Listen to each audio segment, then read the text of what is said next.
Terima kasih Tuhan.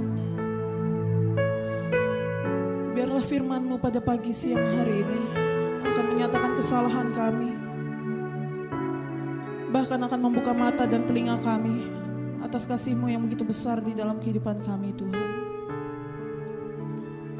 Dan biarlah ya Tuhan, segala kuasa yang bukan daripada Tuhan kami tolak, kami hancurkan di dalam nama Tuhan Yesus Kristus. Tetapi hanya Allah Roh Kudus yang bekerja di dalam setiap pikiran dan hati kami. Karena di mana Kristus diberitakan, di situ Roh Kudus bekerja untuk menghibur, untuk membebaskan dan memberikan kami kepastian. Karena di dalam karya Kristus ada anugerah yang tercurah. Ampuni segala dosa dan kesalahan kami Tuhan. Ampuni kami. Dan biarlah firman-Mu yang akan terus menjadi kekuatan dan penghiburan bagi kami. Terpujilah Engkau ya Tuhan. Di dalam nama Putra-Mu yang terkasih, Yesus Kristus, yang hidup, menderita, mati untuk kami, dan kini memerintah bersama Engkau di dalam persekutuan dengan Roh Kudus. Kini dan sepanjang masa satu-satu Allahnya yang benar kami berdoa. Haleluya. Amin. Shalom Bapak Ibu yang terkasih. Puji Tuhan, silakan duduk. Hari ini adalah hari yang spesial bagi kita. Hari ini kita berduka oleh karena pelanggaran kita, oleh karena kesalahan kita. Hukuman yang harusnya menimpa kita ditimpakan kepada Tuhan sendiri. Dan hari ini kita akan fokus untuk membaca kebenaran firman Allah. Saya mohon bantuan Bapak Gembala dan Saudara Afrizal untuk membantu saya pada pembacaan kali ini. Mari kita buka kebenaran firman Allah di dalam Yohanes 18 ayatnya yang ke-1 sampai seterusnya. Bapak Ibu yang terkasih, hari ini sebenarnya adalah hari yang paling gelap di dalam sejarah alam semesta. Hari ini bukan untuk sorak-sorai, oleh karena itu tadi tidak ada pujian yang ngebeat yang kita naikkan, karena hari ini adalah hari yang duka. Hari ini adalah di mana anak Allah yang kekal menghembuskan nafas terakhirnya di atas kayu salib untuk engkau dan saya. Hari ini dikatakan sebagai Jumat Agung bukan karena hari ini adalah hari yang menyenangkan Bapak Ibu, tetapi dikatakan sebagai Jumat Agung karena hari ini adalah hari yang paling besar dan paling mulia di seluruh alam semesta, di dalam sejarah kehidupan manusia. Allah yang mati bagi kita, jadi dikatakan sebagai Jumat Agung. Oleh karena itu, karena saya katakan hari ini adalah hari yang spesial, kita akan membaca firman Tuhan bersama-sama. Apakah tulisannya terbaca Bapak Ibu?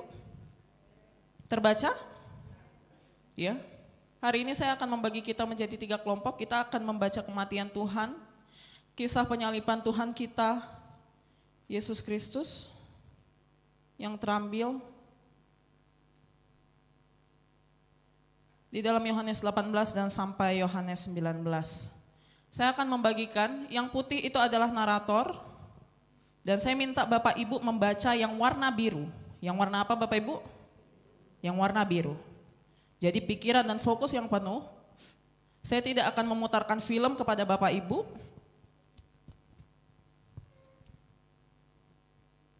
Tetapi hari ini kita akan membaca penderitaan Tuhan kita.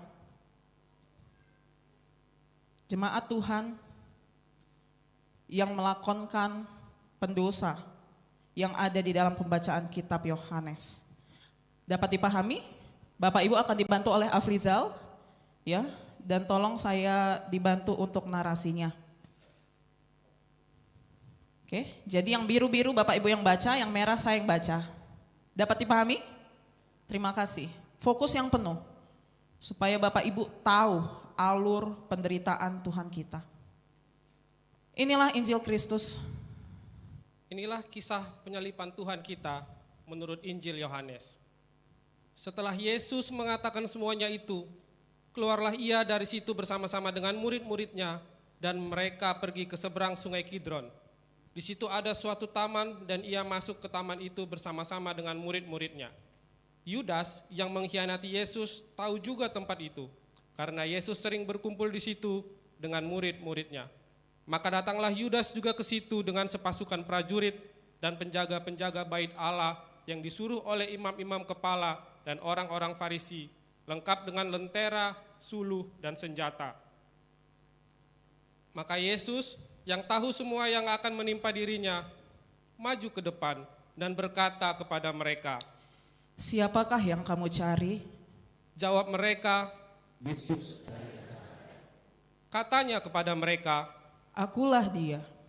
Yudas yang mengkhianati dia berdiri juga di situ bersama-sama mereka. Ketika ia berkata kepada mereka, "Akulah dia." mundurlah mereka dan jatuh ke tanah. Maka ia bertanya pula, "Siapakah yang kamu cari?" kata mereka, jawab Yesus, "Telah kukatakan kepadamu, akulah dia. Jika aku yang kamu cari, biarkanlah mereka ini pergi." demikian hendaknya supaya genaplah firman yang telah dikatakannya. Dari mereka yang engkau serahkan kepadaku, tidak seorang pun yang kubiarkan binasa. Lalu Simon Petrus yang membawa pedang, menghunus pedang itu, menetakkannya kepada hamba imam besar dan memutuskan telinga kanannya. Nama hamba itu Malkus. Kata Yesus kepada Petrus, "Sarungkanlah pedangmu itu. Bukankah aku harus meminum cawan yang diberikan Bapa kepadaku?" Maka pasukan prajurit serta perwiranya dan penjaga-penjaga yang disuruh oleh orang Yahudi itu menangkap Yesus dan membelenggu dia. Lalu mereka membawanya mula-mula kepada Hanas, karena Hanas adalah mertua Kayafas, yang pada tahun itu menjadi imam besar, dan Kayafaslah yang telah menasehatkan orang-orang Yahudi.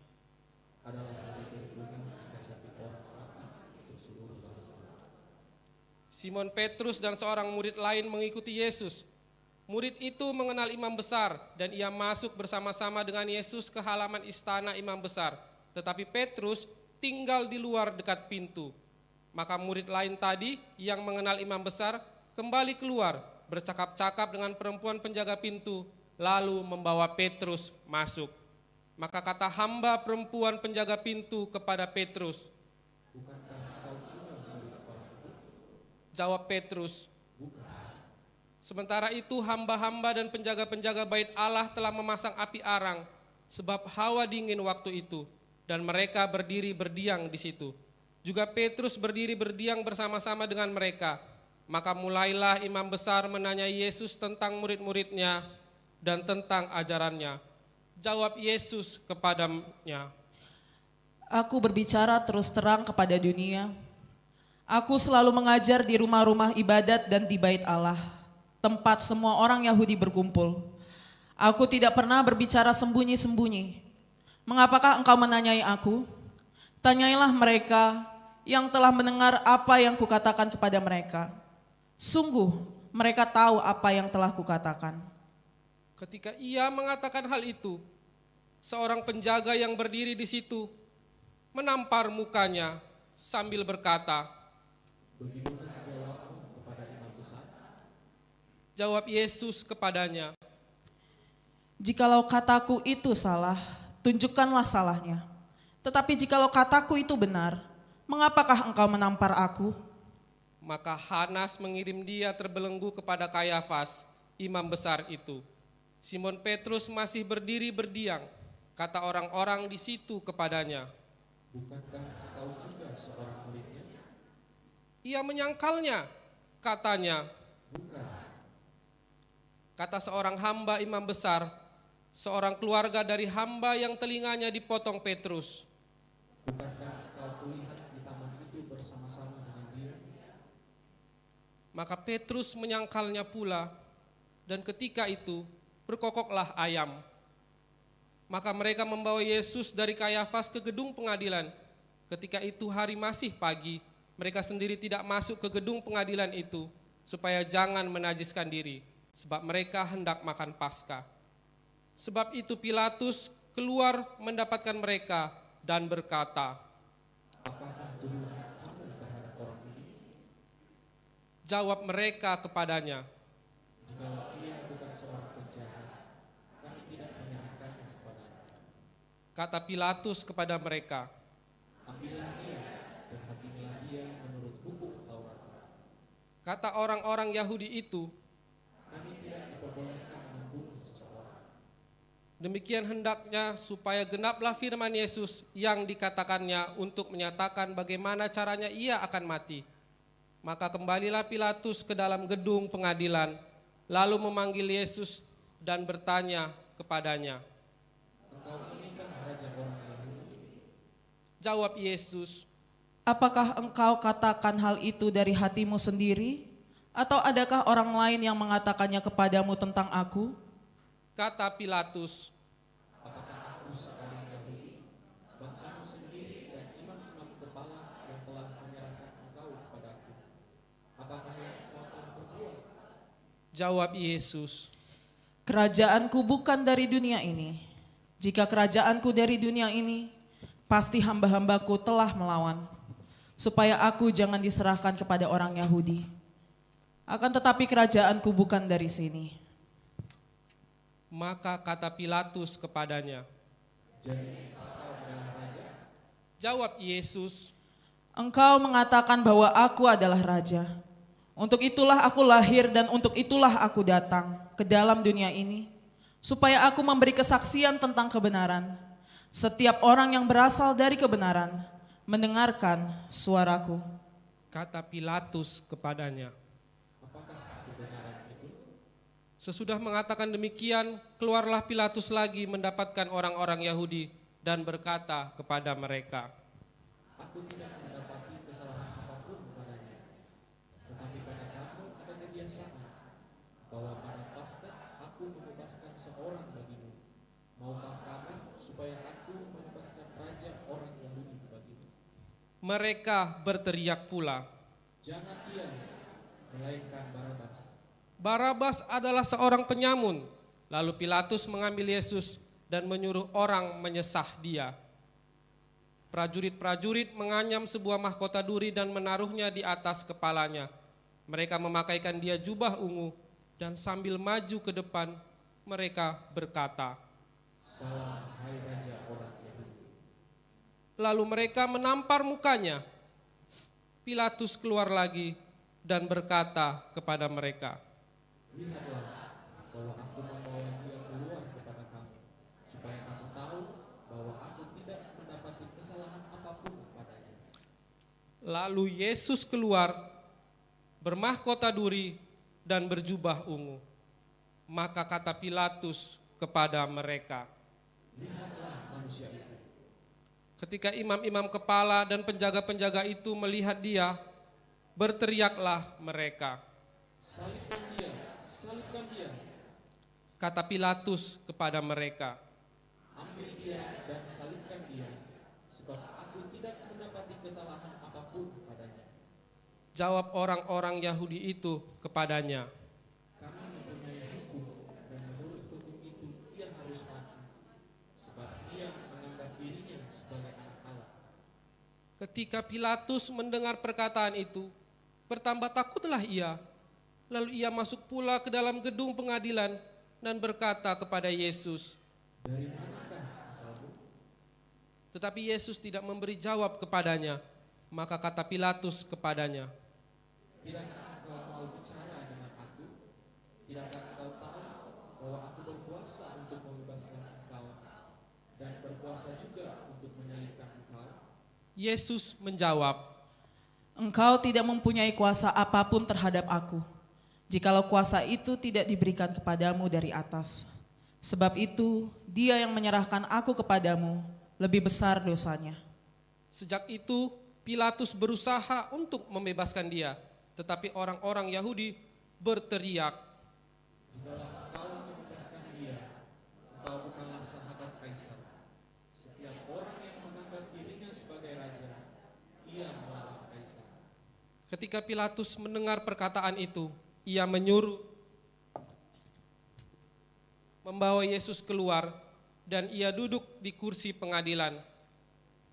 di tempat yang bernama Litos Trotos, dalam bahasa Ibrani Gabata. Hari itu ialah hari persiapan Paskah, kira-kira jam 12. Kata Pilatus kepada orang-orang Yahudi itu, Inilah rajamu. maka berteriaklah mereka, Enyahkan dia, salibkan dia. kata Pilatus kepada mereka.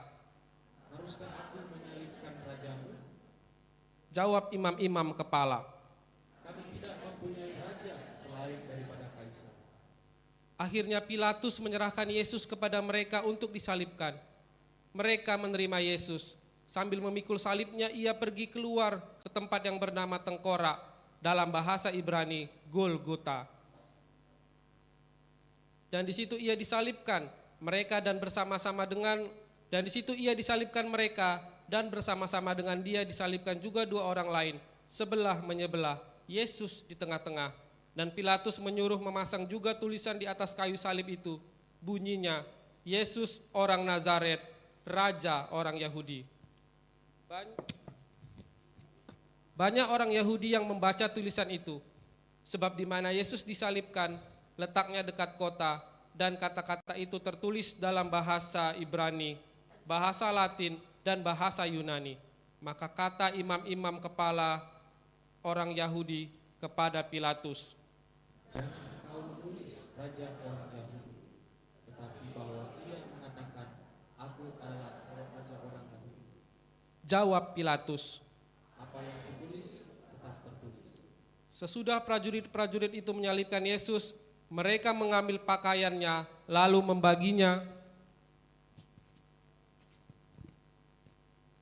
menjadi 4 bagian untuk tiap-tiap prajurit, 1 bagian, dan jubahnya juga mereka ambil. Jubah itu tidak terjahit dari atas ke bawah, hanya 1 tenunan saja. Karena itu mereka berkata seorang kepada yang lain, Janganlah kita membaginya menjadi beberapa potong, tetapi baiklah kita membuang undi untuk menentukan siapa yang mendapatkan. demikianlah hendaknya supaya genaplah yang ada tertulis dalam kitab suci. Mereka membagi-bagi pakaianku di antara mereka. Dan mereka membuang undi atas jubahku. Hal itu telah dilakukan prajurit-prajurit itu. Dan dekat salib Yesus berdiri ibunya dan saudara ibunya Maria, istri Klopas, dan Maria Magdalena. Ketika Yesus melihat ibunya dan murid yang dikasihinya di sampingnya, berkatalah ia kepada ibunya. Ibu, inilah anakmu. Kemudian katanya kepada muridnya, Inilah ibumu. dan sejak saat itu, murid itu menerima dia dalam rumahnya.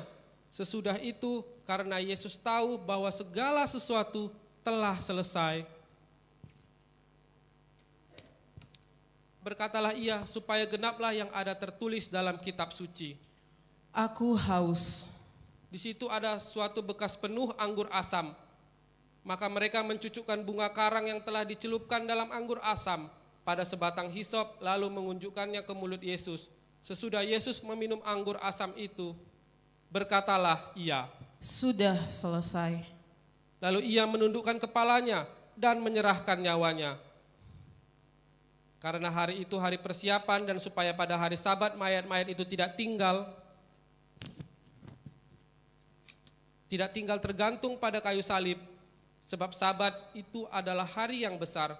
Maka datanglah orang-orang Yahudi kepada Pilatus dan meminta kepadanya supaya kaki orang-orang itu dipatahkan dan mayat-mayatnya diturunkan. Maka datanglah prajurit-prajurit lalu mematahkan kaki orang yang pertama dan kaki yang lain yang disalibkan bersama-sama dengan Yesus. Tetapi ketika mereka sampai kepada Yesus dan melihat bahwa ia telah mati, mereka tidak mematahkan kakinya. Tetapi seorang dari antara prajurit itu menikam lambungnya dengan tombak dan segera mengalir keluar darah dan air. Dan orang yang melihat hal itu sendiri yang memberikan kesaksian ini. Dan kesaksiannya benar. Dan ia tahu bahwa ia mengatakan kebenaran supaya kamu juga percaya. Sebab hal itu terjadi supaya genaplah yang tertulis dalam kitab suci. Tidak ada tulangnya yang akan dipatahkan. Dan ada pula nas yang mengatakan, mereka akan memandang kepada Dia yang telah mereka tikam. Sesudah itu Yusuf dari Arimatea, ia murid Yesus, tetapi sembunyi-sembunyi karena takut kepada orang Yahudi, meminta kepada Pilatus supaya ia diperbolehkan menurunkan mayat Yesus, dan Pilatus meluluskan permintaannya itu. Lalu datanglah ia dan menurunkan mayat itu. Juga Nikodemus datang ke situ. Dialah yang mula-mula datang waktu malam kepada Yesus. Ia membawa campuran minyak mur dengan minyak gaharu, kira-kira 50 kati beratnya. Mereka mengambil mayat Yesus, mengapaninya dengan kain lenan, dan membubuhinya dengan rempah-rempah menurut adat orang Yahudi bila menguburkan mayat. Dekat tempat itu di mana Yesus disalibkan, ada suatu taman, dan dalam taman itu ada suatu kubur baru yang di dalamnya belum pernah dimakamkan seseorang. Karena hari itu hari persiapan orang Yahudi, sedang kubur itu tidak jauh letaknya, maka mereka meletakkan mayat Yesus ke situ. Demikian firman Allah. Puji Tuhan. Berbahagialah kita yang membaca, merenungkan, terlebih melakukan kebenaran firman Tuhan dalam kehidupan sehari-hari. Bapak Ibu fokus? Iya. Itu kenapa saya bikin berganti-gantian supaya Bapak Ibu fokus lihat runtutannya setiap apa yang terjadi kepada Tuhan kita. Kita membaca semua ini menurut tulisan Rasul Yohanes, ya. Rasul Yohanes ini ayat-ayatnya lebih sedikit daripada kitab Injil yang lain. Tetapi kalau kita baca ini, ya, bukan hanya cerita sejarah Bapak Ibu, bukan hanya sebagai cerita untuk emosional belaka, tetapi ini adalah proklamasi Injil. Amin Bapak Ibu. Bahkan ini Yohanes katakan saat dia menutup tulisan surat kitab Injil Yohanes, dia berkata apa? Bapak Ibu kita baca sama-sama, 1, 2, 3. Tetapi semua yang tercantum di sini telah dicatat supaya kamu percaya bahwa Yesuslah Mesias, Anak Allah, dan supaya kamu oleh imanmu memperoleh hidup dalam namanya. Oleh karena itulah di dalam Jumat Agung ini kita merenungkan firman Allah. Tadi kita mengaku setiap dosa kita di dalam setiap pujian dan penyembahan kita. Kita mengakui bahwa itu semua karena anugerah Allah semata. Ya. Ini menjadi hari di mana diberitakan bahwa Yesuslah Mesias, Anak Allah. Supaya Bapak Ibu percaya dan kita memperoleh kehidupan. Ya.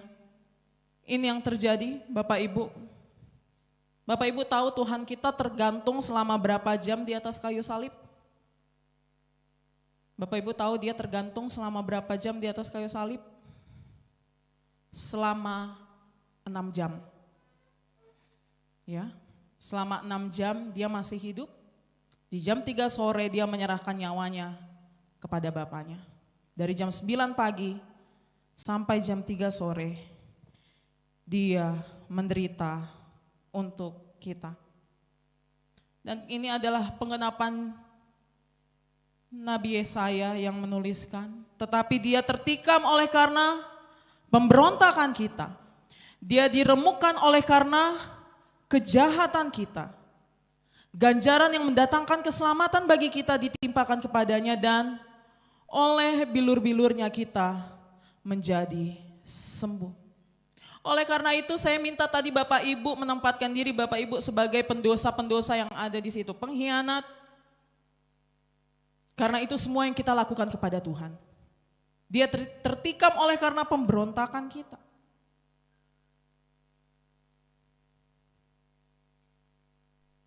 Saya tidak pernah bisa berhenti menangis apabila membayangkan kematian Tuhan kita. Dan dia itu bukan tiba-tiba langsung digantung saja begitu Bapak Ibu. Bapak Ibu sudah lihat dia ditampar, dia dicambuk, sepanjang jalan menuju Bukit Golgota, dia disesah. Alkitab mengatakan bahkan dia itu tidak lagi layak dipandang sebagai manusia. Siapa yang melihat dia itu memalingkan wajahnya. Tulang belulangnya terlihat Bapak Ibu, karena dia disesah. Ini adalah masa pemerintahan Romawi, dan saya yakin Bapak Ibu betapa kejamnya hukum Roma saat itu. Dan hari ini kita akan membahas 5 dosa yang membawa Tuhan Yesus ke atas kayu salib. Pengkhianatan, penyangkalan, memusuhi Allah, mencintai kekuasaan dunia, dan kebutaan rohani yang menghina Allah. Bapak Ibu siap? Bapak Ibu siap mendengarkan firman Tuhan? Hari ini adalah hari yang spesial Bapak Ibu. Kita terus merenungkan betapa jahatnya kita. Yang pertama adalah pengkhianatan. Bapak Ibu yang sudah hadir di dalam doa awal bulan, saya katakan Bapak Ibu gak suka disamakan sebagai Yudas. Saya yakin satu ruangan ini ada yang namanya Yudas, pasti gak ada. Ya. Karena nama Yudas itu seakan-akan sudah nama yang sangat hina, sudah ditempatkan. Salah satu pengkhianatan Yudas adalah ditempatkan oleh kita semua salah satu dosa yang tidak pantas, yang benar-benar hina. Dan Yohanes menuliskan Yudas yang mengkhianati Yesus. Tahu juga tempat itu karena Yesus sering berkumpul di situ dengan murid-muridnya. Di hari Rabu kemarin kita sudah membahas pertanyaan Yudas. Apa pertanyaan Yudas? Apa yang hendak kamu berikan kepadaku supaya aku menyerahkan dia kepadamu? Ya. Di Taman Getsemani Bapak Ibu, subuh-subuh tadi, tengah malam tadi yang sudah lewat jamnya. Di situ Yohanes mengatakan Yudas mengkhianati dia. Yudas membawa sepasukan prajurit, lengkap obor, suluh, senjata. Seakan-akan kalau mereka mendakap Tuhan, mereka berjaga-jaga, Tuhan menunjukkan kekuasaannya. Karena mereka memang melihat bahwa Yesus sebenarnya adalah nabi yang berkuasa. Mereka sudah bersiap dengan senjata mereka. Dan Yudas katakan yang saya cium itulah namanya Yesus. Yudas mengkhianati Yesus. Tetapi sebenarnya ini juga yang kita lakukan setiap hari kepada Tuhan. Sebelum Bapak Ibu mengutuk Yudas, pagi ini kita bertanya kepada diri kita sendiri. Berapa kali Anda telah mengkhianati Tuhan? Berapa kali mulutmu atau bahkan hatimu menimbang-nimbang kira-kira apa yang cukup bagi kita untuk menjual Tuhan? Bapak Ibu jangan katakan gak mungkin saya menjual Tuhan. Karena Yudas pun 3 tahun berjalan bersama Tuhan. Pertama dia dipanggil menjadi murid. Dia enggak berencana untuk mengkhianati Tuhan. Berapa kali engkau berkhianat kepada Tuhan?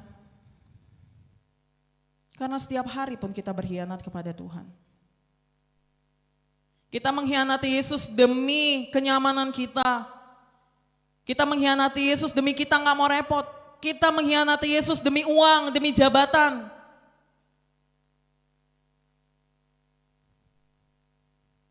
Ini adalah dosa yang membawa Tuhan kepada salib.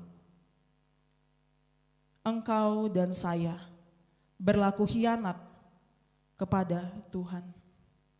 Tetapi saat dia ditangkap, dia hanya berkata, tadi apa? Mau nyari siapa?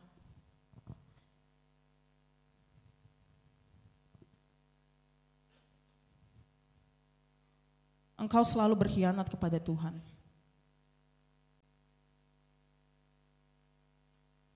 Atau mungkin engkau menyangkal Tuhan setiap hari. Kita diperintahkan untuk menyangkal diri, tetapi yang kita lakukan adalah untuk menyangkal Tuhan.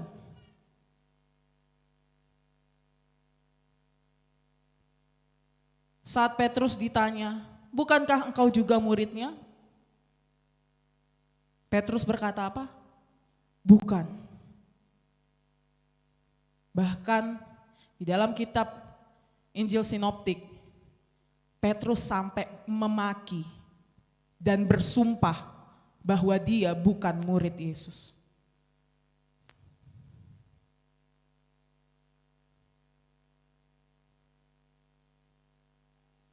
Bapak Ibu selalu saja menyangkal Tuhan. Berapa kali kita diam saat Yesus dihina? Berapa kali engkau mengakui imanmu kepada Tuhan? Berapa kali kita memilih untuk tidak mengakui sebagai murid Yesus hanya untuk takut ditolak oleh dunia? Kita semua seperti Petrus, tadi dikatakan dia sedang duduk untuk menghangatkan diri. Tetapi menghangatkan diri ini melambangkan kenyamanan. Berapa kali engkau pilih kenyamanan untuk tidak turut menderita bersama dengan Yesus? Tadi kita sudah baca bersama-sama. Saat imam besar bertanya tentang ajaran Tuhan. Tuhan Yesus tadi katakan apa? Tanyakan kepada mereka. Aku mengajar enggak diam-diam, aku mengajar di bait Allah. Tanyakan kepada mereka. Tanyakan kepada mereka yang sudah mendengar apa yang sudah saya ajarkan. Maksudnya apa? Tuhan katakan, tanyakan kepada murid-murid saya ngajarin apa. Tapi di luar Petrus ngapain? Saya bukan murid dia. Tuhan berkata, tanya kepada murid-murid saya. Tapi satu pun tidak ada yang mampu bersaksi berdiri di sebelah Tuhan dan menyatakan bahwa Yesus bukan orang bersalah.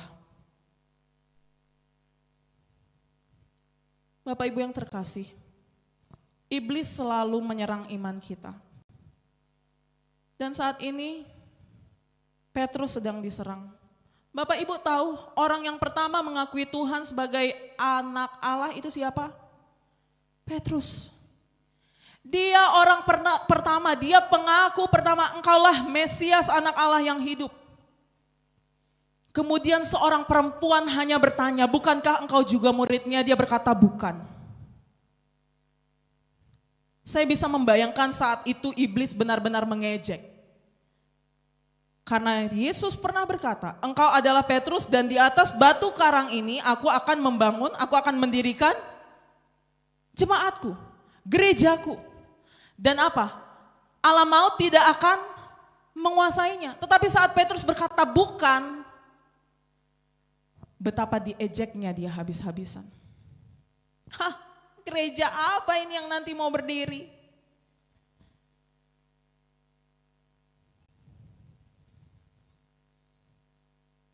Setan iblis mungkin saat itu mengejek karya Tuhan. Saat salah satu pengaku utama mengaku Yesus sebagai Allah, sebagai Mesias anak Allah yang hidup, dia juga menyangkal Tuhan. Ini juga menjadi cermin bagi engkau hari-hari ini. Betapa mudahnya engkau mungkin hari-hari ini untuk masuk ke dalam siasat iblis. Dan mudah bagi mulut dan tingkah lakumu untuk melupakan Tuhan, untuk menyangkal Tuhan. Itu adalah dosamu Bapak Ibu. Dan yang ketiga adalah semua ini memusuhi Allah. Bapak Ibu bayangkan salah satu ironi yang tidak terbantahkan di dalam kisah penangkapan Tuhan Yesus adalah detail bagaimana baik orang Yahudi maupun non-Yahudi kompak bersama untuk memusuhi Tuhan. Bapak Ibu bayangkan itu. Yahudi dan non-Yahudi ini harusnya gak bisa bareng. Mereka tidak bisa duduk bersama. Ada hukum yang memisahkan mereka. Yahudi tidak bisa bergabung dengan non-Yahudi. Tapi dalam hal memusuhi Allah, mereka kompak. Dalam hal memusuhi Allah, kita kompak Bapak Ibu. Ya. Bagaimana mereka menampar, mencaci dan menghina.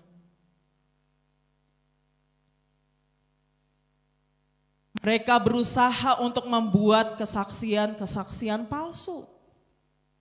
Bagaimana baik Yahudi maupun non-Yahudi, kedua belah pihak ini, semua memusuhi Allah. Sejak kejatuhan manusia di dalam dosa, kita selalu hidup memusuhi Allah. Mungkin hari-hari ini juga engkau sedang memusuhi Allah. Saya nggak tahu Bapak Ibu lagi fokus dengar saya atau enggak.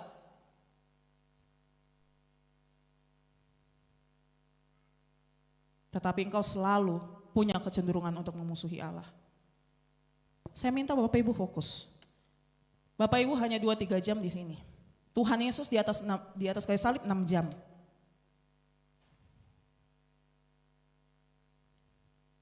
Ya. Karena kita semua memusuhi Allah. Seperti yang dituliskan oleh Rasul Paulus.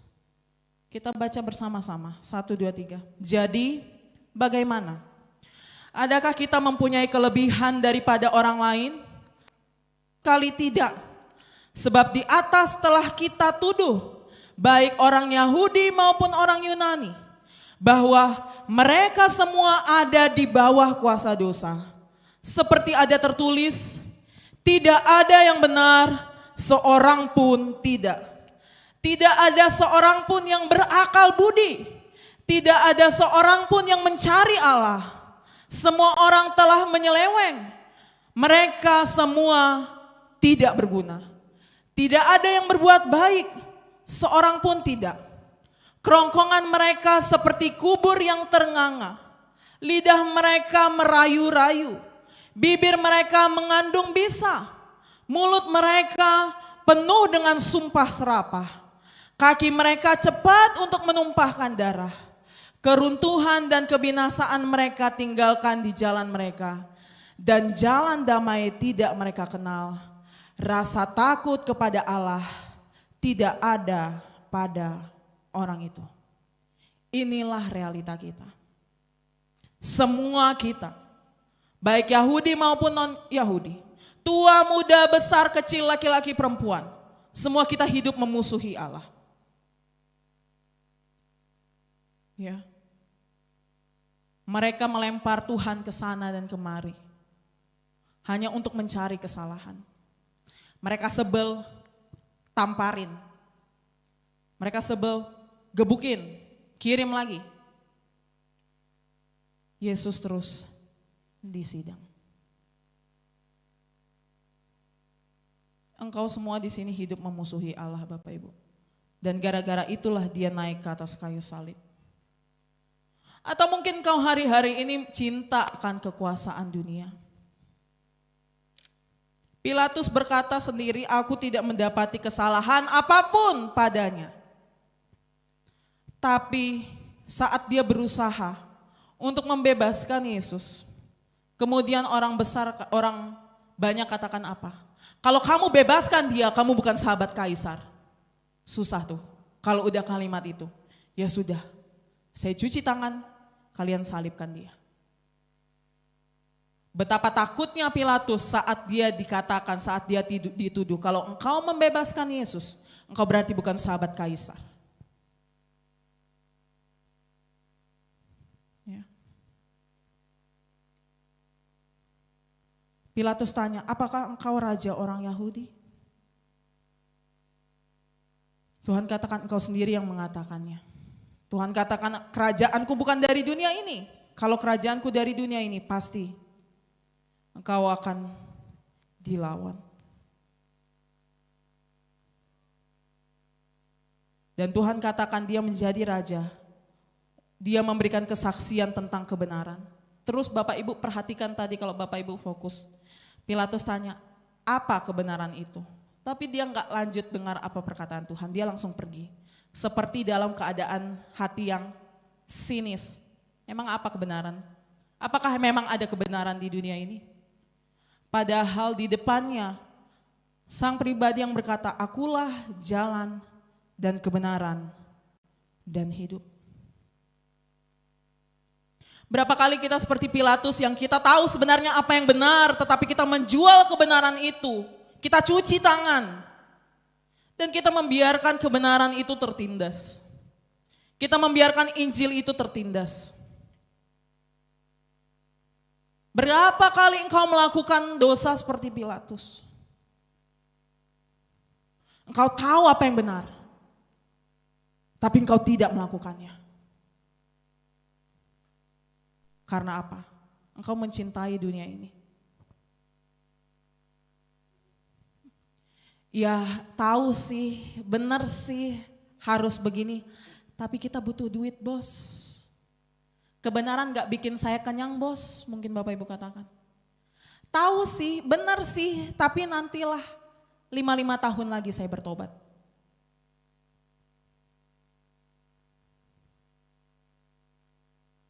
Atau mungkin ada yang benar-benar buta sebuta-butanya. Dan mereka menghina Allah. Bagaimana para prajurit Roma mengambil Yesus dan mendera. Bapak Ibu tahu mendera? Mendera itu udah dicambuk, bukan dicabut gini lagi. Kan nyangkut. Bapak Ibu kalau misalnya nyangkut kain, terus ketarik, robek enggak kainnya? Itulah daging Tuhan kita. Ini yang di Passion ini tuh masih versi sopan. Versi lebih manusiawi.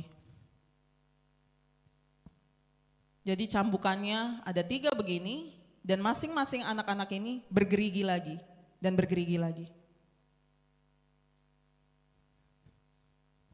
Tidak hanya mendera, mereka bikin mahkota untuk mengejek, ditaruh di atas kepala Tuhan.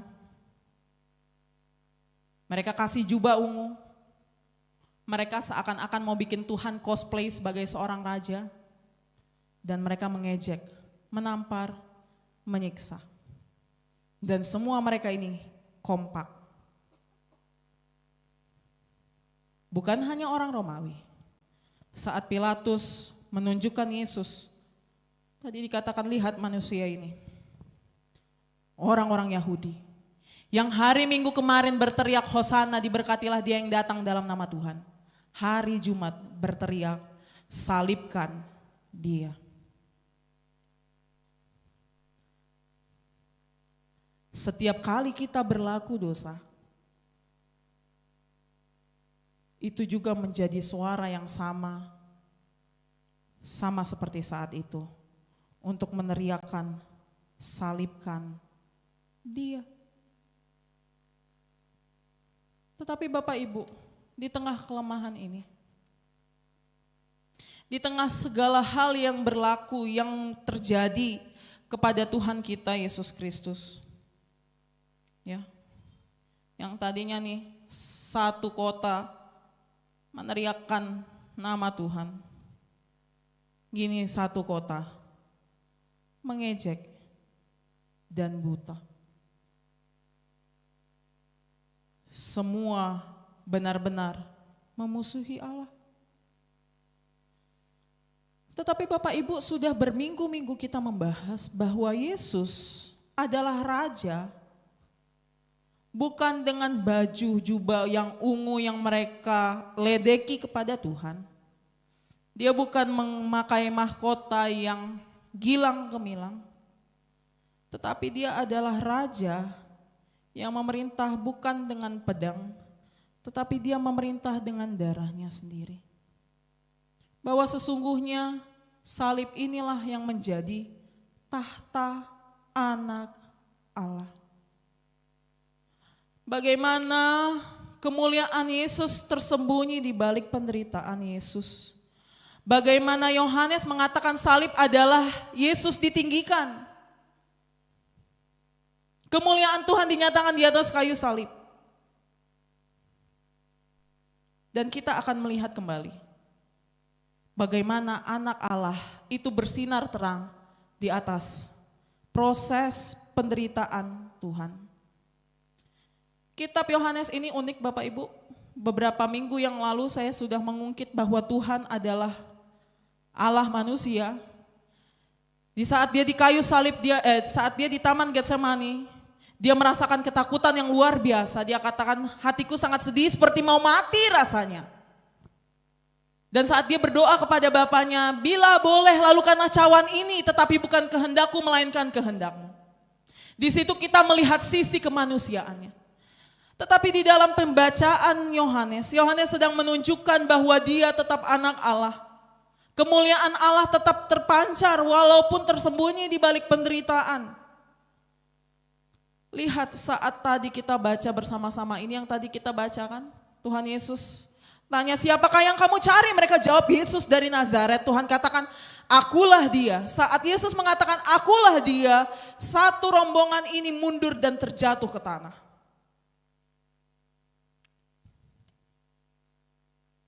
Yohanes memang tidak merekam doa Yesus yang penuh pergumulan, itu ada di Injil Sinoptik. Tetapi Yohanes sedang memusatkan perhatian bahwa Yesus tetap berdaulat. Dia menuju kayu salib bukan karena dia tidak berkuasa, justru karena dia berkuasa dan dia berkenan untuk jalan ke kayu salib. Dia dengan rela hati mau mati bagi engkau dan saya. Tuhan katakan, siapa yang kamu cari? Tuhan katakan, akulah dia. Ini bahasanya sama seperti saat di Perjanjian Lama, saat Allah berkata kepada Musa, aku adalah aku. Yesus sedang menyatakan dirinya di sini sebagai Allah. Dan yang mati di atas kayu salib itu adalah benar-benar sungguh Allah.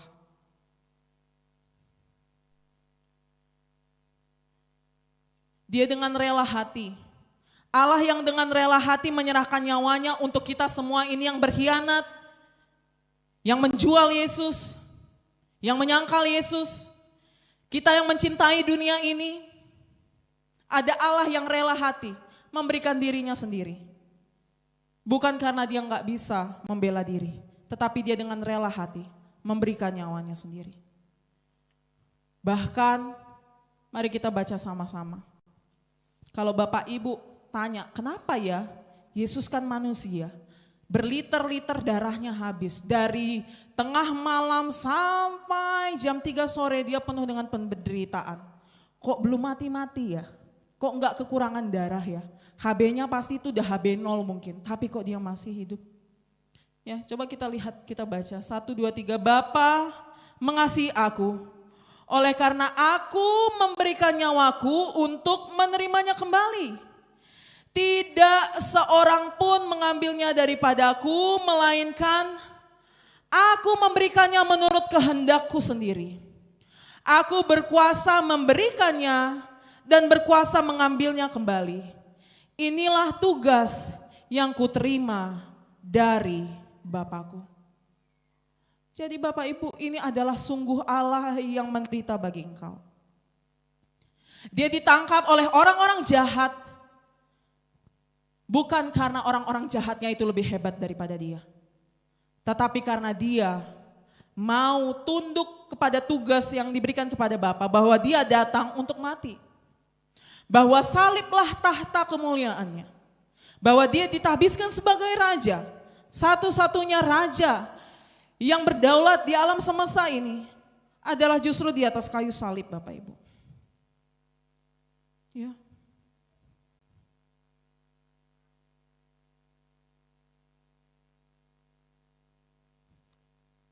Inilah Allah yang kita hianati. Yohanes mencatat betapa banyaknya babak bersama Pilatus. Sekitar ada 7 babak Bapak Ibu. Jadi tadi kalau Bapak Ibu perhatikan, pertama Pilatus itu keluar, datang menyambut orang banyak. Dia tanya begini, kalian ngapain ya kan? Ya. Orang banyak katakan dia berbuat kejahatan. Kalau dia bukan penjahat, kami nggak mungkin bawa dia kepadamu. Kemudian akhirnya Pilatus masuk menanyai Yesus tentang kerajaan. Yesus katakan dia bahwa kerajaannya bukan dari dunia ini. Dia datang untuk bersaksi sebagai kebenaran dan Pilatus di situ sinis bertanya apakah kebenaran itu dan dia kembali pergi.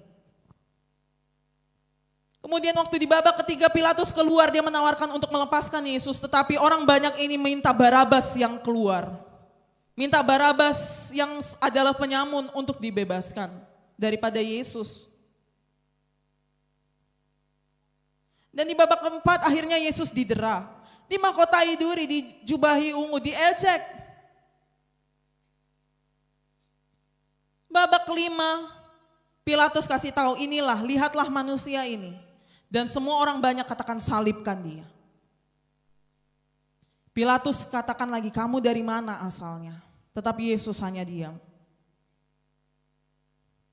Pilatus katakan, aku itu punya kuasa untuk membebaskan engkau. Tapi Tuhan katakan apa?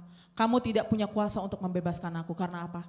Dia sendiri yang rela hati memberikan nyawanya. Dan akhirnya saat Pilatus mau membebaskan dia tertuduh. Kalau kamu bebaskan Yesus, kamu bukan sahabat Kaisar. Ya, kita semua terbelenggu oleh karena dosa kita. Tetapi Allah sendiri yang menyatakan dirinya tetap bagi kita. Ya.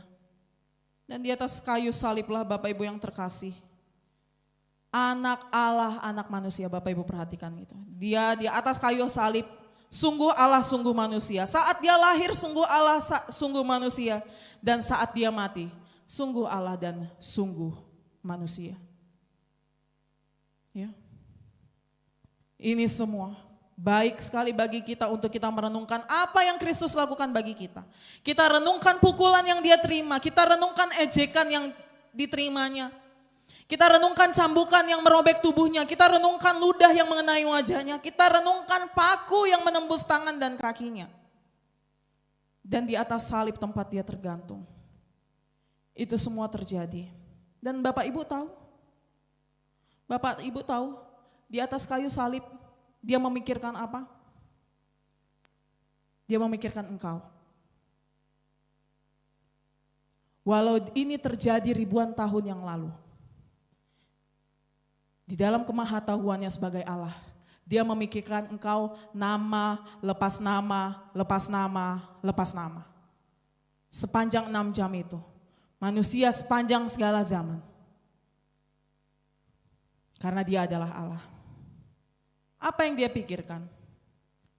Yang dia pikirkan terwujud di dalam 7 perkataannya. Bapak Ibu perhatikan ini. Ya, sekali lagi saya katakan Bapak Ibu kesini untuk melihat salib Yesus. Untuk merenungkan segala kebaikannya. Sepanjang 6 jam ini. Sepanjang dia di atas kayu salib. Dengan tubuhnya yang terbuka, dengan keadaan telanjang, dengan keadaan paling hina. Bahkan tidak layak untuk dipandang sebagai manusia. Bahkan Mazmur katakan seperti cacing. Bapak Ibu tahu cacing? Seperti cacing. Ada yang dia pikirkan. Pribadi lepas pribadi. Nama lepas nama. Di atas kayu salib, Allah manusia memikirkan engkau dan saya. Apa yang dia pikirkan? Pertama dia katakan begini, ya Bapa, ampunilah mereka, sebab mereka tidak tahu apa yang mereka perbuat. Ketika pakunya menembus tangannya, Bapak Ibu tahu di atas kayu salib ini, ya, dengan badan yang sudah terbongkar habis dagingnya, ya, tetapi karena memang belum selesai, ketika darahnya mengalir, ketika setiap dia menarik nafas, itu paru-parunya tuh semakin ditekan Bapak Ibu. Apalagi darahnya terbongkar semua kan. Darah ini tuh yang carry oksigen. Saya sudah pernah menceritakan waktu saya melahirkan, karena sesar, darah keluar dan ada salah satu miss di situ, saya lupa dikasih tabung oksigen. Saat udah terbelah itu udah langsung kerasa tiba-tiba oksigen gak ada di mulut saya. Itu hanya gak sebanding, seujung kotoran pun mungkin tidak sebanding dengan bagaimana beratnya Tuhan menarik setiap oksigen. Dia tidak sibuk memikirkan dirinya sendiri, tetapi dia memikirkan engkau dan saya. Dia memikirkan para penjahat yang saat itu sedang mengejek dia. Dia sedang memikirkan orang yang mendengarkan, kalau kamu memang anak Allah, turunkan dirimu, selamatkan kami, kata salah satu penjahat. Dia memikirkan semua dosa yang kau langgar. Dia memikirkan semua kesempatan untuk berbuat baik yang seharusnya engkau lakukan. Dan engkau sia-siakan semua itu. Dan Tuhan katakan, ya Bapa, ampunilah mereka. Sebab mereka tidak tahu apa yang mereka perbuat. Bahkan kadang mungkin kita katakan, ini dosa kecil saja. Setiap engkau berkata, ini Tuhan ngerti. Saat kita katakan, semua orang juga melakukannya kok. Saat engkau dengan berhalamu, Tuhan memikirkan engkau nama lepas nama. Sepanjang 6 jam dia tergantung di atas kayu salib. Dia katakan, ya Bapa, Ampunilah mereka sebab mereka tidak tahu apa yang mereka perbuat. Dosa kita begitu serius sehingga anak Allah harus mati. Bapak Ibu sadar enggak ini?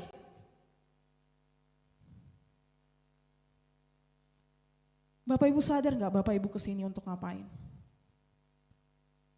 Dan Bapak Ibu sadar enggak di atas kayu salib Tuhan katakan ampunilah mereka. Dia sedang memikirkan nama lepas nama manusia sepanjang segala zaman. Dan meminta kepada Bapa untuk mengampuni setiap kita.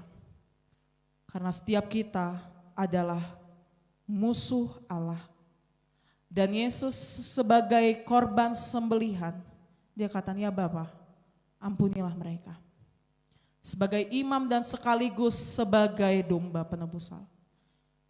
Dan perkataan ini terus disebutkan, ya Bapa, ampunilah mereka. Dia memikirkan engkau dan saya Bapak Ibu. Apabila engkau mengatakan, Tuhan gak kenal saya, Tuhan gak tahu nama saya, Tuhan gak tahu pergumulan saya, Tuhan gak tahu dosa saya, Tuhan gak tahu segala tantangan yang saya punya. Di atas kayu salib dia memikirkan engkau nama lepas nama. Manusia sepanjang segala zaman, karena dia adalah Allah. Di atas kayu salib dia menembus ruang dan waktu, sehingga itu menjadi korban satu kali, untuk selamanya menjadi korban yang sempurna. Tua, muda, besar, kecil, laki-laki, perempuan. Dia bukan hanya memikirkan dosa kita, dia juga memikirkan orang-orang yang merasa bersalah dengan setiap dosa kita. Saya katakan kita dalam bertobat, kita menyesali, memohon ampun. Salah satu penjahat di sebelah Tuhan berkata, apabila engkau saat ini kembali, ingatlah aku. Dan Tuhan katakan, aku berkata kepadamu sesungguhnya hari ini juga engkau akan ada bersama-sama dengan aku di dalam Firdaus. Ini adalah seorang penjahat Bapak Ibu, dia belum sempat untuk berbuat baik. Tetapi oleh karena imannya Tuhan berkata, aku berkata kepadamu sesungguhnya hari ini juga engkau akan bersama-sama dengan aku di dalam Firdaus. Jadi di atas kayu salib dia bukan hanya memikirkan dosa kita, dia sedang memikirkan engkau yang mungkin merasa bersalah. Engkau yang sedang memikirkan bagaimana ini hidup saya dengan segala kelemahan saya ini, apa yang menjadi jaminan bagi saya. Engkau yang terus terikat dengan dosa dan engkau menyesalinya, bagaimana ini hidup saya jadi bagaimana ini. Dan engkau tahu bahwa engkau pantas menerima murka Allah. Dia memikirkan engkau yang takut, dia memikirkan engkau yang sedang memikirkan bagaimana nanti penghakiman. Aduh saya takut, saya belum mau Tuhan Yesus datang karena saya takut dihakimi. Tuhan memikirkan engkau yang penuh rasa malu. Bapak Ibu mungkin punya dosa yang menjijikkan sekali 2, 3, 4, 5, 10 tahun yang lalu. Dan itu terus memenuhi rasa malumu. Tuhan berkata, hari ini juga kau diselamatkan bagi setiap kita orang yang beriman kepada Tuhan. Ya, berbeda dengan penjahat yang berkata, bukankah engkau adalah Kristus, selamatkanlah dirimu dan selamatkan kami. Tetapi penjahat yang satu lagi, dia berbalik kepada Yesus karena iman. Katakan karena iman. Oleh karena itu Jumat Agung menyatakan kepada kita bahwa engkau diselamatkan oleh karena iman. Itu bukan hasil usahamu tetapi pemberian Allah. Apa yang menjadi usaha si penjahat ini coba? Dia memang harus disalib karena memang dia harus dihukum.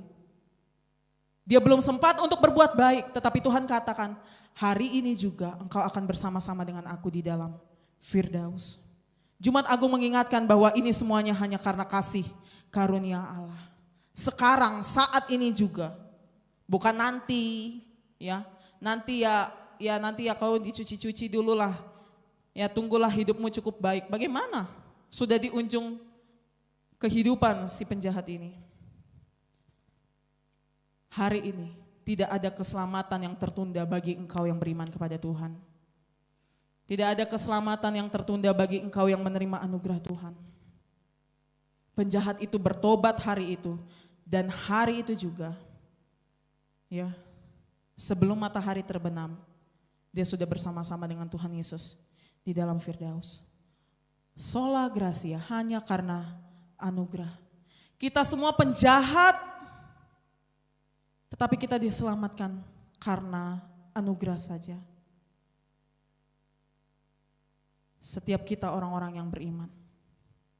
Jadi bagi engkau yang hari-hari ini masih dengan datang, Bapak Ibu yang hari ini datang ke gereja dengan beban, dosa yang berat, yang merintangi masa lalu, rasa malu. Ya, hari ini juga anugerah Tuhan tercurah bagimu. Bagi kita yang beriman. Dan bukan hanya itu saja, dia bukan hanya memikirkan dosa kita pribadi lepas pribadi, dia bukan hanya memikirkan rasa malu kita, dia bukan hanya memikirkan rasa bersalah kita, tetapi dia juga memikirkan gerejanya. Saat dia berkata, "Ibu, inilah anakmu, inilah ibumu," dia katakan kepada Yohanes. Bayangkan Bapak Ibu, sosok ibu-ibu di sini yang pernah melahirkan atau mengandung, ya. Kemudian anak itu bertumbuh besar dan ibu ini melihat anaknya sendiri dalam keadaan sekarat. Yesus tidak melupakan ibunya. Dia juga mencurahkan kasihnya kepada ibunya. Saat dia sedang menanggung dosa seluruh manusia, dia juga memperhatikan kebutuhan satu jiwa yang sedang berdiri melihat dia. Saat dia sedang menopang seluruh alam semesta, dia masih memperhatikan ibunya yang menangis di atas kayu salib. Inilah luar biasanya Tuhan kita. Kau yang mungkin saat ini sedang menderita, sedang bergumul di dalam keluargamu. Dan bahkan Tuhan, engkau mengatakan, keluarga saya meninggalkan saya. Suami saya meninggalkan saya. Anak-anak saya meninggalkan saya, orang tua saya meninggalkan saya. Tetapi Tuhan memberikan engkau satu keluarga. Di dalam gerejanya sendiri. Para janda, para duda, anak-anak yatim dan anak-anak piatu, yatim piatu. Engkau tidak sendirian, Tuhan memikirkan engkau juga. Dan dia mengajak engkau di dalam satu persekutuan keluarganya. Keluarga yang dia bentuk, dia memikirkan gerejanya sendiri. Jadi para janda yang mungkin bergumul, suami saya sudah tidak ada. Atau anak-anak, saya udah gak punya bapak, saya udah gak punya ibu. Atau orang tua saya gak bertanggung jawab kepada saya. Di atas kayu salib, dia juga memikirkan engkau. Ya, hari-hari ini juga firman untuk para janda, para duda, para yatim, piatu. Di dalam iman kepada Kristus, kita dijalin dalam suatu keluarga yang besar. Dan tidak ada keluarga yang sempurna memang. Tetapi kita menjadi gereja Tuhan yang terus disempurnakan. Dan sejak saat itu, tadi kata Yohanes, ibu ini diterima di dalam rumahnya. Engkau yang sudah diterima oleh Tuhan, gereja mau nolak apa? Mau nolak engkau. Apabila engkau diterima oleh Tuhan, terlebih lagi gereja Tuhan menyambut engkau.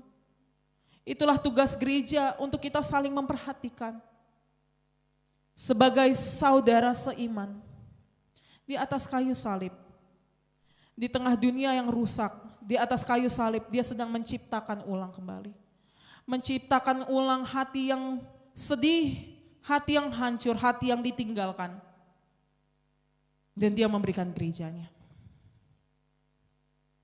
Dan puncak penderitaan yang paling menggetarkan di sini adalah perkataan dia yang berikutnya.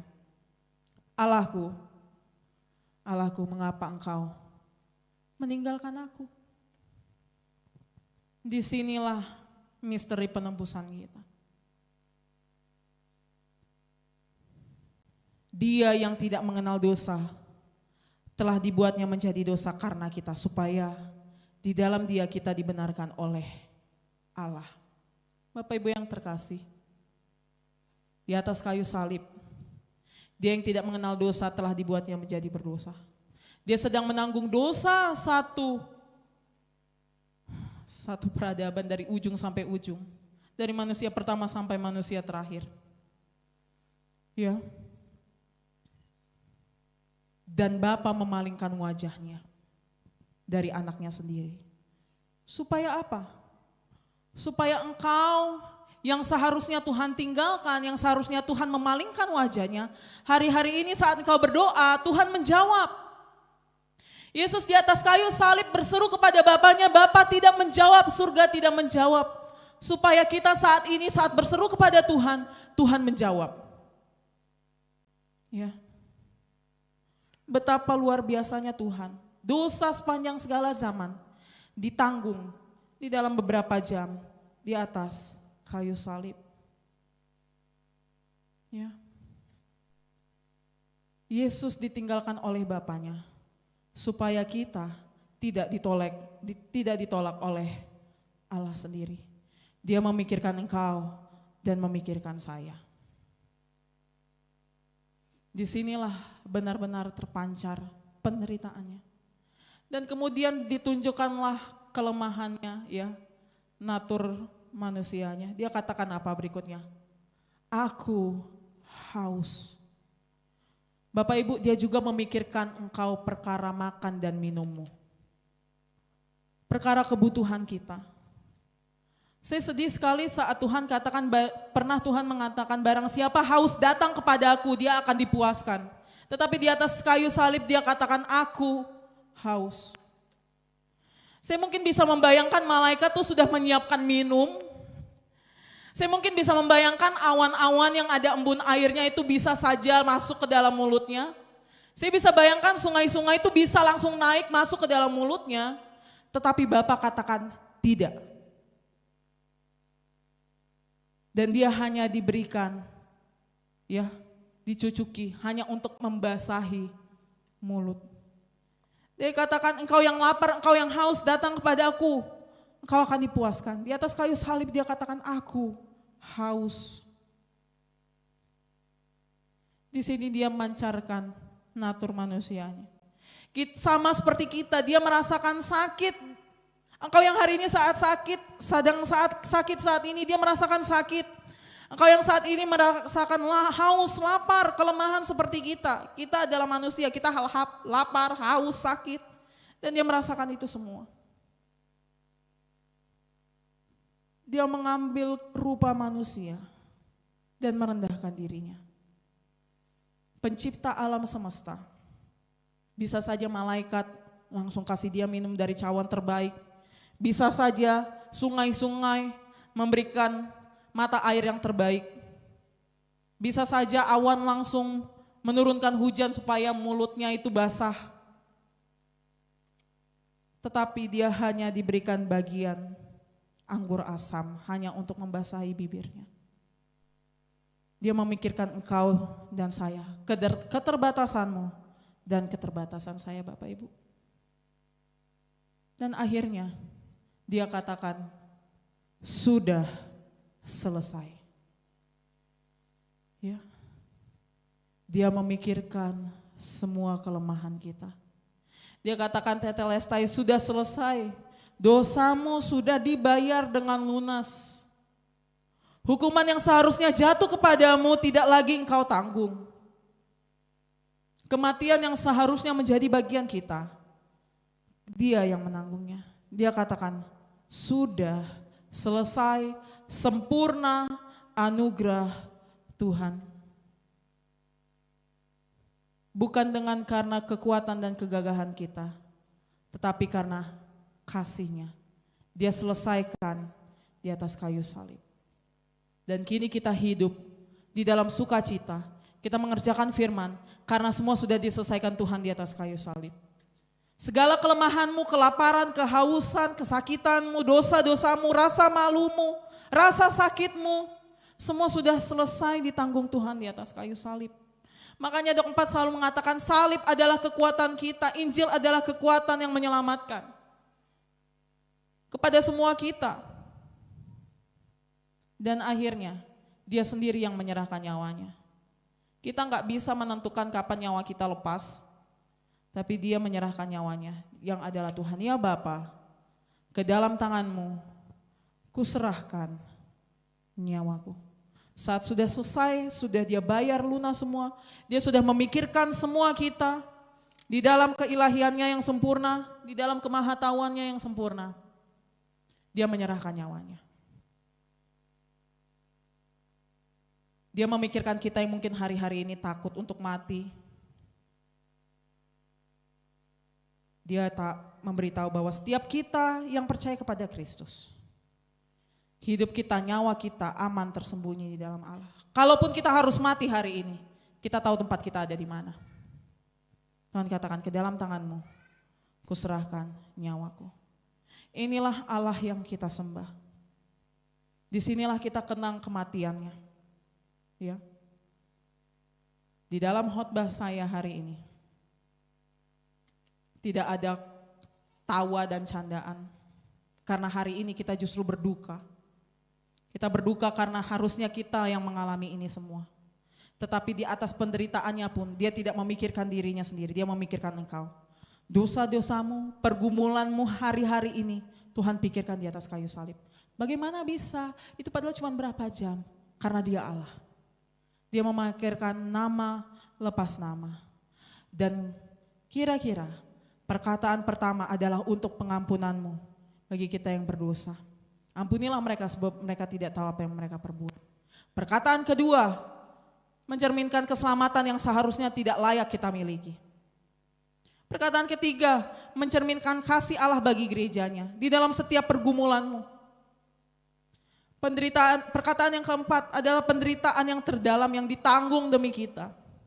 Perkataan kelima menunjukkan kemanusiaannya yang nyata dari juru selamat kita. Jadi dia tahu kalau kau lapar, haus, kau bergumul, dia tahu.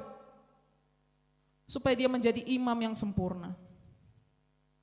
Kemudian perkataan keenam katakan kemenangannya sudah tidak terbantahkan lagi, sudah selesai. Dan dia perkataan yang ketujuh, dia menyerahkan nyawanya kepada Bapaknya. Saya undang para pelayan maju ke depan. Ini menjadi ibadah yang spesial Bapak Ibu. Bapak Ibu harusnya berduka hari ini. Oleh karena setiap dosamu. Tetapi lihatlah, di atas kayu salib, di tengah penderitaannya pun dia memikirkan engkau dan saya. Dia memikirkan nama lepas nama. Dia memikirkan setiap doa lepas doa. Dia memikirkan air mata lepas air mata. 7 perkataan ini menunjukkan di atas kayu salib. Dia memikirkan kita Bapak Ibu.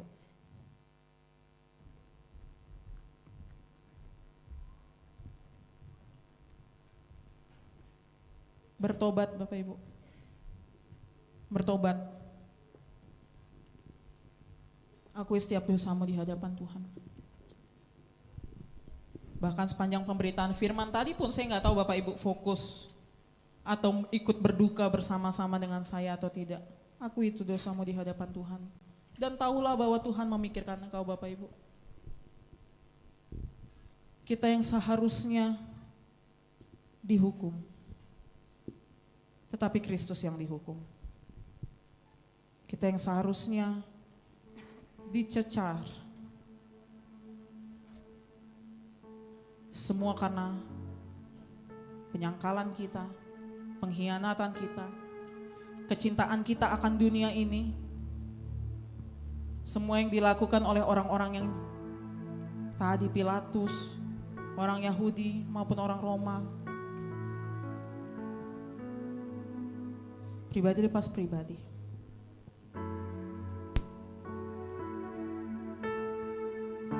Atau mungkin kau hari-hari ini sedang lapar dan haus. Ada pergumulan di dalam keluarga. Mungkin kau hari ini masih saja ditinggalkan oleh suami atau istri atau orang-orang yang kau sayangi, orang tua, anak-anak. Mungkin kau bergumul untuk pergumulan anak, pertobatan anak-anakmu. Kau yang mungkin merasa sendiri. Tuhan memikirkan engkau. Pribadi lepas pribadi.